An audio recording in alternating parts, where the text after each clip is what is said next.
1800 শতকে যখন শিল্প বিপ্লব শুরু হয়েছিল, মানুষ ভয় পেয়েছিল যে মেশিন তাদের কাজ কেড়ে নেবে।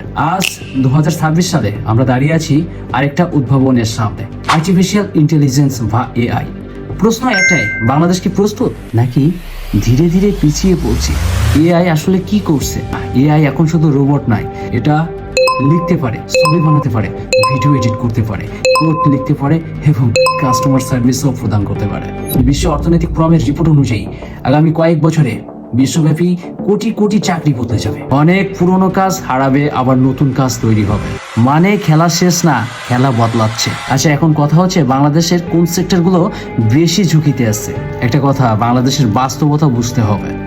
Data entry, call centre, basic graphics design, সাধারণ কন্টেন্ট রাইটিং, রুটিন অ্যাকাউন্টিং, এই কাজগুলোতে অটোমেশন দ্রুত ঢুকছে, কারণ এগুলো নিয়ম ভিত্তিক রিপিটেটিভ কাজ। আর যেখানে নিয়ম আছে সেখানে এআই ঢুকবেই। তাহলে সব কি এখানেই শেষ? না, ইতিহাস সাক্ষী দেয়, যখন টাইপরাইটার এসেছে লেখক হারায়নি, যখন কম্পিউটার এসেছে হিসাবরক্ষক শেষ হয়নি, বরং যারা নতুন প্রযুক্তি শিখেছে তারা এগিয়েছে। এআই নতুন কাজ তৈরি করছে। AI prompt engineer, automation expert, data analyst, AI content strategist, cyber security specialist. Bangladesh freelancing মার্কেটপ্লেসে এখন এআই স্কিল থাকলে আয় বাড়ছে। এখন আমাদের বড় চ্যালেঞ্জটা কোথায়? এআই আমাদের বড় কোনো সমস্যা না, সমস্যা এআই না, সমস্যা স্কিল গ্যাপ। বাংলাদেশের পুরো একটা অংশ এখনো ট্র্যাডিশনাল স্কিল নিয়ে বসে আছে, কিন্তু বিশ্ব চলে অটোমেশন প্লাস ডিজিটাল স্কিলের দিকে।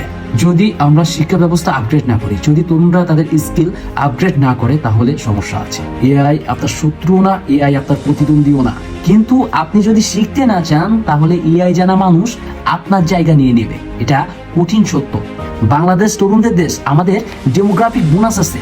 প্রশ্ন হলো, আমরা কি এটাকে ভয় পাবো নাকি এটাকে ব্যবহার করে এগিয়ে যাবো? হ্যাঁ, আপনি কি এআই শিখছেন নাকি এখনো ভাবছেন? সময় আছে। কমেন্টে আপনার মতামত শেয়ার করুন।